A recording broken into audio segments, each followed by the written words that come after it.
Hey friends, I'm back with my another video of science, and this time this is for class 9th.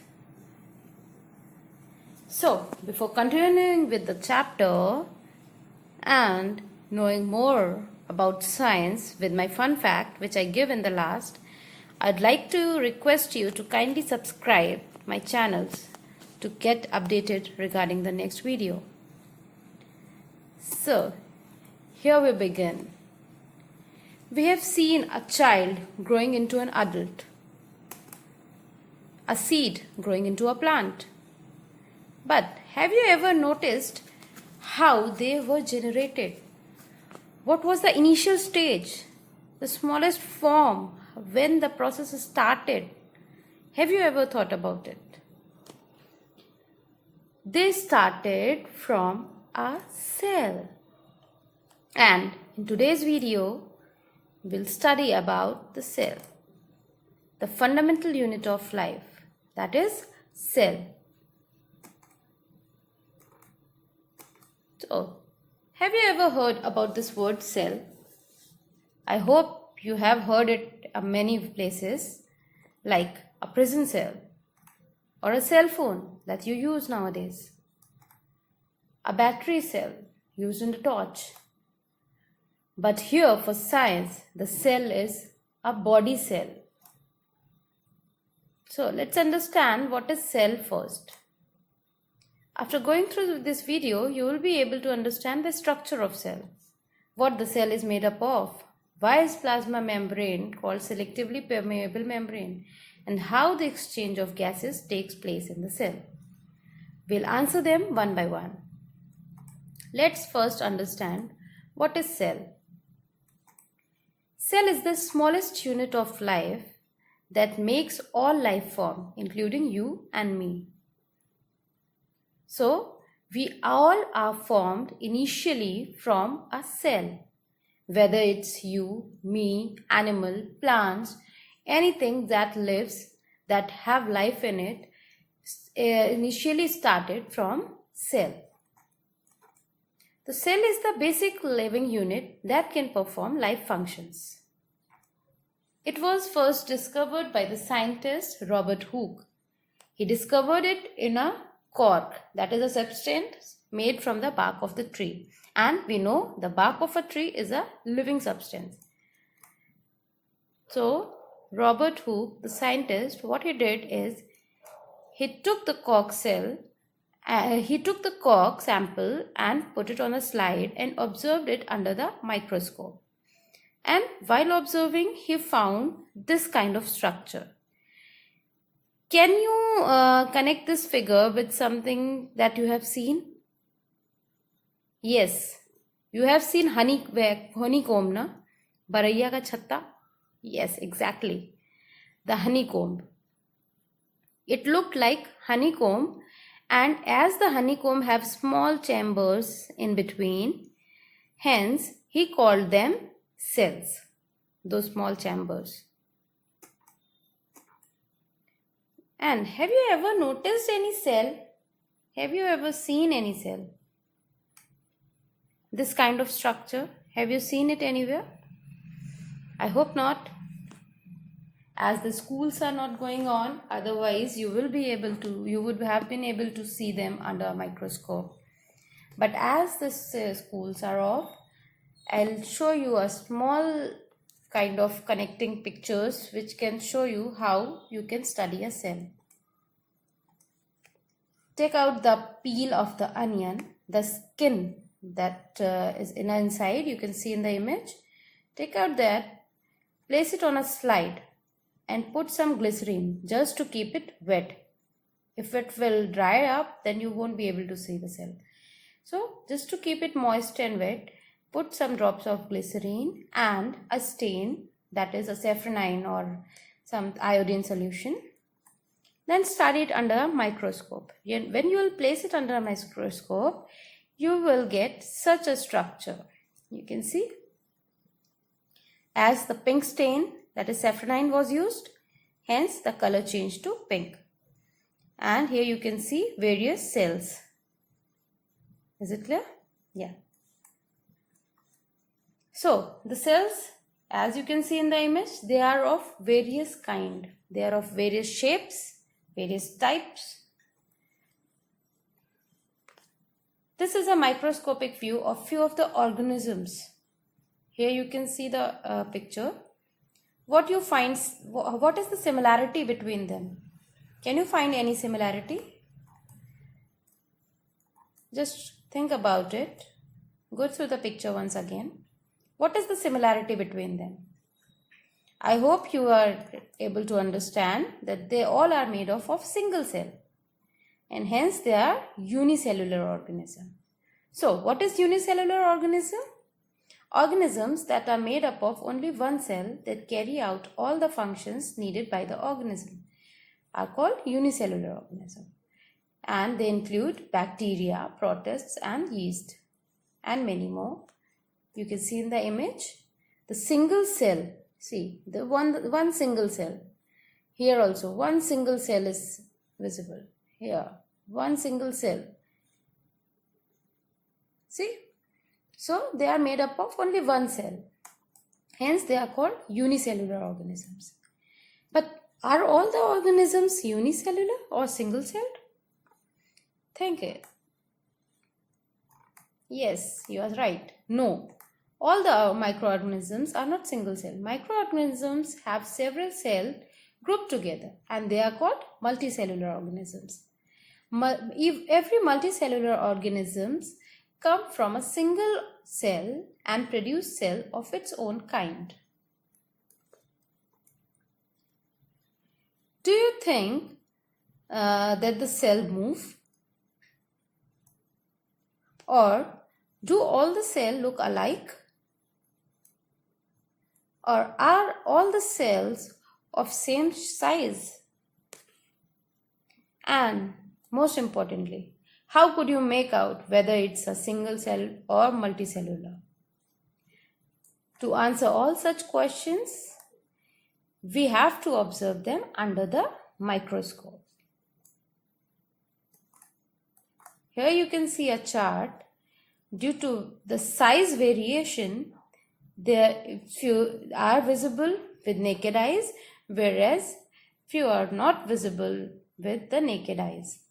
As if we want to study a bacteria, mitochondria, flu virus, proteins, lipids, animal cell, plant cell, we need microscope. But for seeing an egg, ostrich egg, chicken egg, human eggs, no, not the human eggs, frog eggs and adult human, we can see them by naked eyes. So it's all about the size. Now we are talking about the cell, but what actually the cell does? What are its functions? They make the organisms respire. They make the organisms sensitive to hot and cold. Whatever we feel, hot, cold, these are all due to the presence of cells. Absorb ingested food. Prepare and store energy from food.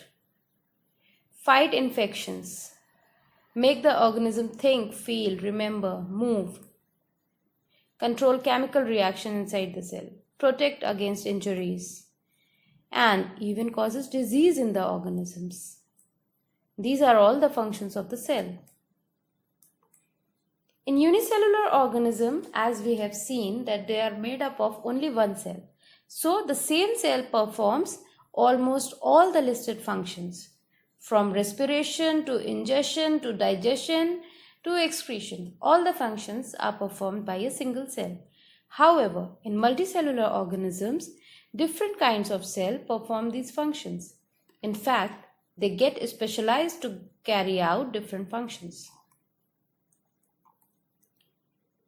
In human body, we know we have brain, we have liver, we have kidney, we have muscles, but we don't see the cell. The cells are the basic unit. For brain, we have brain cells. They are performing the function. For liver, we have liver cells to perform the function. Similarly, the muscle cell, blood cells, and intestinal cell. We are not able to see them, but the organs that we have in our body, they have the cell. Let's see how. The cells join together to form a tissue, and the tissue forms the organ, and that organ becomes a part of the organ system. Like for example, specialized cells or muscle cells, they join together to form a muscle tissue. Now these muscle tissue are joined together to form an organ, and that organ becomes a part of the circulatory system. Like for heart, it's circulatory system, and for other organs, other human systems are there in your body, and these systems becomes a part of the human body. Now you are able to understand how a smallest unit, the fundamental unit, that is cell, is able to perform various functions. Now what are tissues? Tissues are the group of specialized cells with unique structure and performing specific function. They are known as tissue, like muscle tissue, connective tissue, epithelial tissue, nerves tissue.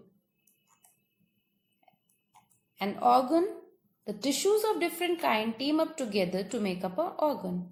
For example, stomach wall. Stomach is an organ, and it is made up of various cells like epithelial tissue, connective tissue, muscle tissue, nerve tissue. The epithelial tissue have epithelial cell, muscle tissue have muscle cell, and in this way various cells join to form tissue, and those tissues become a part of an organ.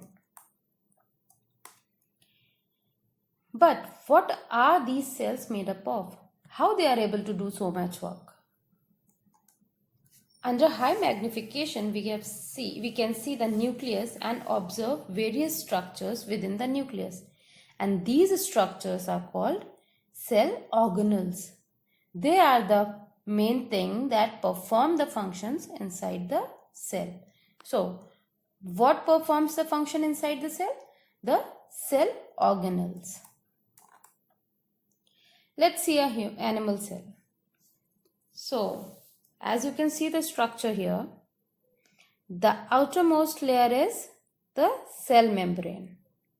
Then we have endoplasmic reticulum, nucleus, then rough endoplasmic reticulum, mitochondria, cytoplasm, and many more, which we study one by one. Let's begin with the cell membrane or plasma membrane. It is the boundary of the cell or an integral part. No cell can exist without the cell membrane.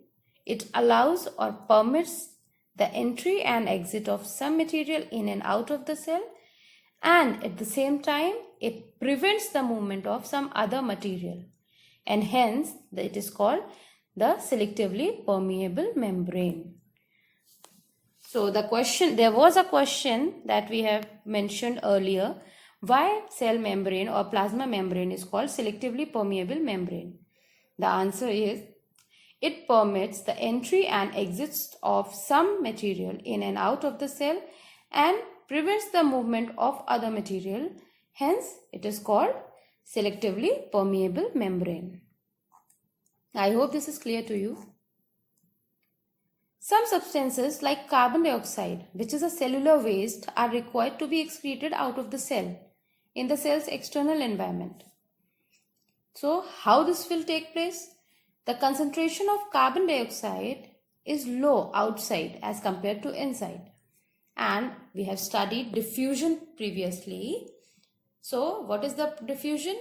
The movement of particles from lower concentration to higher concentration. Higher concentration to lower concentration. So, here what will happen? Carbon dioxide concentration is high inside the cell and low outside. Hence, by the process of diffusion, the carbon dioxide moves out of the cell from region of high concentration to low concentration. And in the same way, oxygen will move from outside to inside from the region of high concentration to low concentration. I hope you are able to understand it. If you have any queries, Please write in the comment section. Function of the cell membrane. So it separates the inner content of the cell from the surrounding. We have seen in the figure previously that a cell contains various cell organelles and many things. So what prevents them from moving outside? That is cell membrane. It has the ability to determine which molecule can pass through or enter or exit the cell. Now the next is nucleus. You can see in the figure, nucleus consists of nucleolus, that is the central part, nucleoplasm, the liquidy substance in between, nuclear envelope, that is the outer core, and nuclear pores. So nucleus is basically the brain of the cell. It controls that all is happening inside the cell. What is the function of the nucleus? It keeps the cell heredity information. It controls and directs all cell functions. Means as it is the brain, it directs what has to be done. If you are touching a hot object, then what has to be done? How the information is carried out from one generation to another. So all this thing is done by the nucleus. Let's see what's next. Next is mitochondria. Mitochondria is like a generator or powerhouse that produces energy in the cell. Here in the diagram, this is small structure you can see here. Yeah, this is mitochondria. The zoom out structure is this one. Zoom in structure. So what does that mean? Powerhouse. The function of mitochondria is to produce energy through cellular respiration. In cellular respiration, food molecules are completely oxidized into carbon dioxide and water. An energy-rich molecule, ATP, is produced. That you will study later on. So, if someone asks, what is cellular respiration? Cellular respiration is the process in which food molecules are completely oxidized in carbon dioxide and water, and energy-rich ATP molecule is produced. So, in this way, mitochondria is the powerhouse as it is generating the energy in the form of ATP molecule. Energy obtained from ATP derives most chemical reactions that occur inside the cell. So, they help in the chemical reaction to take place in the cell. Here's the diagram. Next is ribosomes. Now, what are ribosomes? They are called the cell factories that produce thousands of different kind of proteins from other molecules. So, ribosomes are basically the protein producing organelle. Here in the structure you can see the ribosomes. What is the function of ribosomes? They produce protein which may be used in the same cell or secreted outside to be used by the other cells. As we know, proteins are the building blocks. We need protein. So ribosomes, they are producing that protein and they are also secreting it outside so that the other cells can use it. This protein helps in performing various vital functions of life. They build material for growth, repair, damage, and act as an enzyme and hormone for large number of chemical reactions. So various reactions are going on inside the body that also need some enzyme, that is in the form of protein, and hence it is the building material. Now you can see the structure once again, the structure of the cell. We have studied about the cell membrane, mitochondria, nucleus, DNA, and many more to be studied. Let's see how much we remember. The first was cell membrane. So what was cell membrane? It was the outer covering. It is semi-permeable and it allows movement of few substances in and out. It is semi-permeable. Next was nucleus. It carries the heredity information. Heredity information is in the form of DNA. Okay? And the next was mitochondria. It was the powerhouse. It was generating energy in our body in the form of ATP molecule. Yeah. Next was ribosomes. They produce protein, which are the building blocks. Hope this much is clear to you all. If you liked my video, please do subscribe it. And if you have any query or you want me to explain any other topic, please mention in the comment section. Now time for the fun fact. The cell, the smallest thing, and the human body has around 200 different types of cell, like blood cell, bone cell, fat cell, skin cell, stem cell, and many more. Our average human body has about 40 trillion cells, and out of that, only our human brain alone contains 80 billion cells. Isn't that amazing? We are made up of so many cells. Hope you liked today's video. Keep thinking and finding new facts about science, and do let me know how you liked today's video. So, thank you and bye-bye.